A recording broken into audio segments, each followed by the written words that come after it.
gentlemen. Oh, wait. I think this is Gary. Are you ready, Lenny? Yes. Oh, yes. Hello, you're on the Matthew Aaron Show. Who am I speaking with? Hello, it's Gary Sinise. Oh, my. Mr. Sinise, how are you doing? Okay, how are you? I'm doing good, sir. This is Matthew Aaron speaking, and I'm with Steve Weirich, Matt's co-host at the moment. And Lenny. Hey, guys. Lenny, say hello. Good morning. Good morning.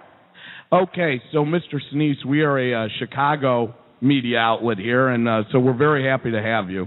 I want to tell you first off, before I even get to a question, I saw your documentary, which, by the way, is at www.lt for Lieutenant, ltdanbandmovie.com for $4, and $1 is going to go towards the Gary Sinise Foundation, which is www.GarySiniseFoundation.org. For $4, you can watch this documentary, which is the Lieutenant Dan Band for the Common Good. And I got to tell you, Mr. Sinise, this thing is phenomenal. It was emotional, but it was fun at times, and it was very educational, and it kind of made Lenny and I both feel like we're not doing enough. Well, I'm glad you were able to see it.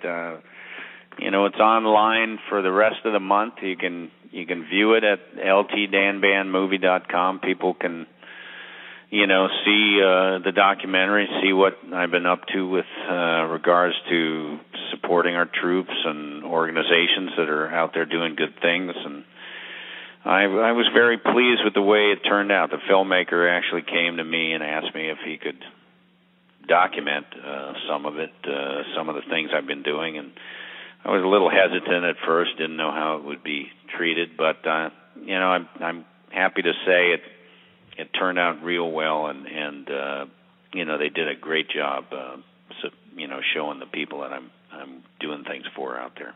Yes, and the director's Jonathan Flora, for those that are interested, and he did a phenomenal job with the film. Phenomenal.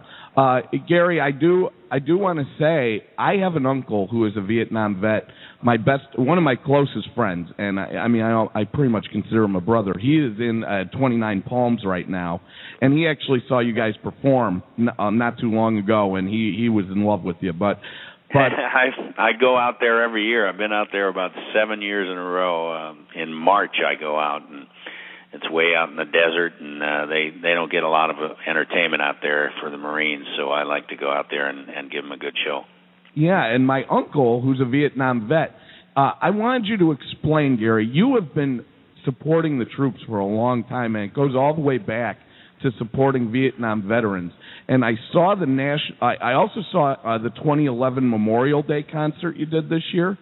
And you told a riveting story about a Vietnam War vet who met his best friend who died in the war, his daughter, for the first time.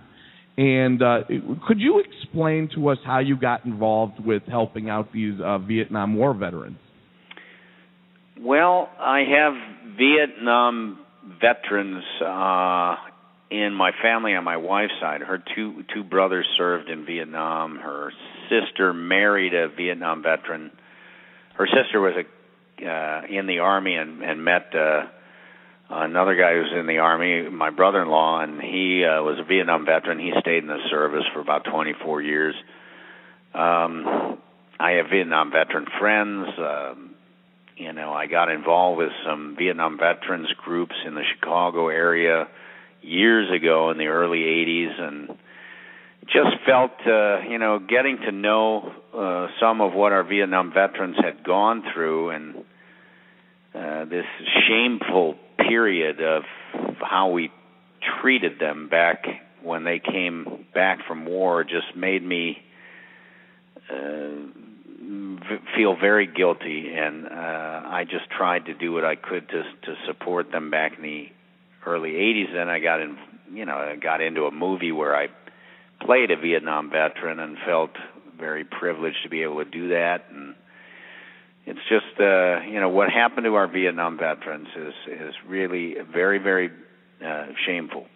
And for our country to send our men off to war and then have them come back and feel like not only did they go off to war and have to deal with the the trauma of that then they had to come back to a country that treated them like crap for doing it.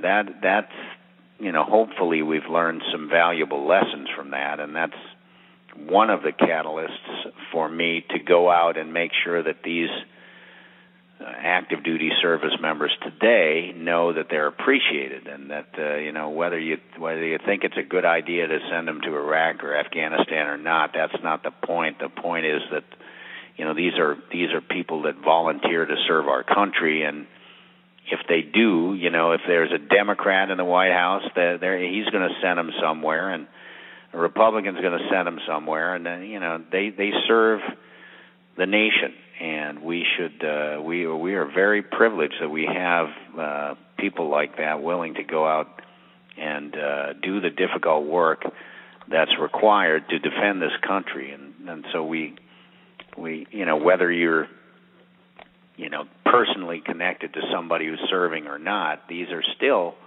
our defenders.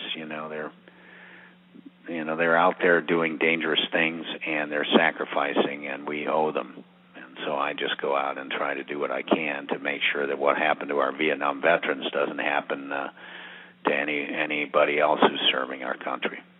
Well, yeah, and that's something I believe very strongly in too. And I was kind of wondering myself.